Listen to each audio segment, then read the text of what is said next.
সমরেশ মজুমদারের ৮ দরজা ৯ কুঠুরি শুধু একটা বই না, এটা একটা ঘোর, একটা রহস্যের জগৎ যা পাঠককে একেবারে ভেতরে টেনে নেয়। চলুন আজ আমরা ডুব দিই সেই জগতে আর চেষ্টা করি এর পড়তে পড়তে লুকিয়ে থাকা রহস্যগুলো উন্মোচন করার। ভাবুন তো একবার, গল্পের শুরুটাই হচ্ছে এই অসাধারণ লাইনটা দিয়ে। মানে শুরুতেই লেখক আমাদের সরাসরি ছুড়ে দিচ্ছেন এক থমথমে রহস্যে ঘেরা আবহের মধ্যে। তো আমাদের এই আলোচনার প্রথম ভাগে আমরা দেখব গল্পের সেই পরিবেশটা যা শুরু থেকেই মনের মধ্যে একটা অজানা আশঙ্কা তৈরি করে। এই গল্পের যে কেন্দ্রবিন্দু মানে যে বাড়িটা, সেটা কিন্তু শুধু একটা ইট কাঠের কাঠামো নয়। না, এটা নিজেই যেন একটা জীবন্ত চরিত্র। এর প্রত্যেকটা কোণ, প্রত্যেকটা দেয়াল নিজের মধ্যে কত যে না বলা কথা লুকিয়ে রেখেছে তার কোনো ইয়ত্তা নেই। একবার কল্পনা করার চেষ্টা করুন তো, লম্বা নীরব একটা করিডোর, বাইরে ঝমঝম করে বৃষ্টি পড়ছে আর তার সাথে কিছু রহস্যময় তালাবন্ধ ঘর। এই সব কিছু মিলিয়েই একটা দমবন্ধ করা পরিবেশ তৈরি হয় যা পাঠককে প্রথম পাতা থেকেই একেবারে আঁকড়ে ধরে। এবার আমরা এগোচ্ছি গল্পের সেই টার্নিং পয়েন্টের দিকে, সেই মুহূর্তটার দিকে যা পুরো গল্পের মোড় ঘুরিয়ে দেয়, যেখান থেকে আসল রহস্যের জন্ম। গল্পটা কিন্তু কোনো হইচই বা বিস্ফোরণ দিয়ে শুরু হয় না। না, শুরু হয় খুব শান্ত ছোট্ট একটা আবিষ্কার দিয়ে।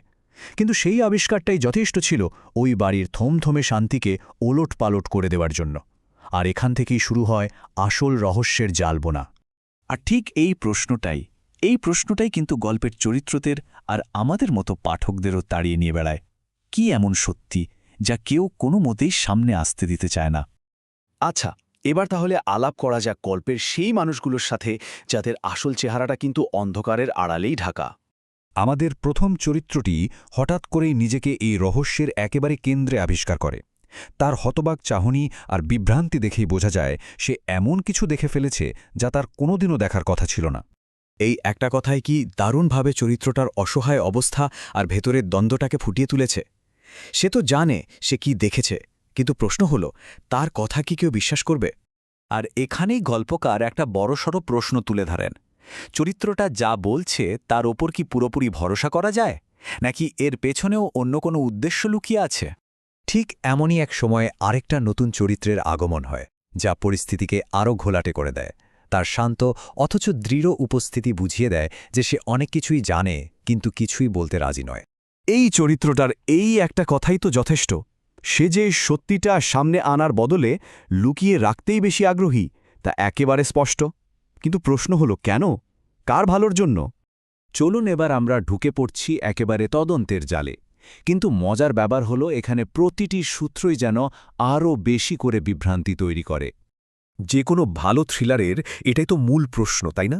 যখন সত্যি আর মিথ্যার মধ্যে পার্থক্য করাই কঠিন হয়ে যায়, তখন ভরসার জায়গাটাও তো হারিয়ে যায়।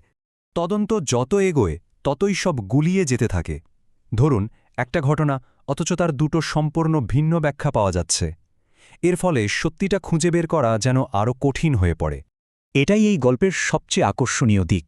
যখনই মনে হয় যাক রহস্যের জটটা বুঝি খুলতে শুরু করেছে, ঠিক তখনই একটা নতুন প্রশ্ন এসে হাজির হয়, যা পরিস্থিতিকে আরও ভয়ঙ্কর, আরও জটিল করে তোলে। ঘটনা প্রবাহ খুব দ্রুত এগোতে থাকে। প্রথম দিন একটা মারাত্মক আবিষ্কার, তো পরের দিনই একটা গুরুত্বপূর্ণ প্রমাণ গায়েব। তার পরের দিনই বেরিয়ে আসে প্রথম মিথ্যা। মানে পরিস্থিতি ক্রমশ হাতের বাইরে চলে যেতে থাকে।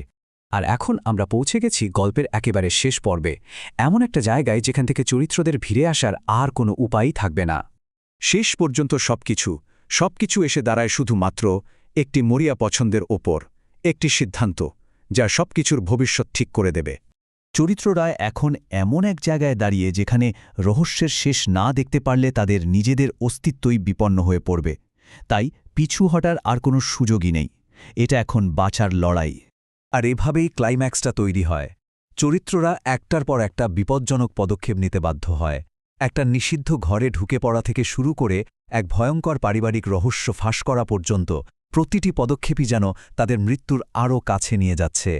এই একটি ছবি যেন সেই চরম মুহূর্তটার পুরো ওজনটা তুলে ধরে। এমন একটা সিদ্ধান্ত যার পর আর কিছুই আগের মতো থাকবে না, কোনো কিছুই না। আর এই অসাধারণ প্রশ্নটা দিয়েই আমরা আজকের আলোচনা শেষ করছি। যে বাড়িটার রহস্যের ওপরই তৈরি, সেখানে সত্যিটা খুঁজে পাওয়া কি শেষ পর্যন্ত মুক্তি আনবে, নাকি এমন এক অভিশাপের দিকে ঠেলে দেবে যা হয়তো মৃত্যুর চেয়েও ভয়ঙ্কর? উত্তরটা জানতে হলে অবশ্যই পড়তে হবে সমরেশ মজুমদারের ৮ দরজা ৯ কুঠুরি।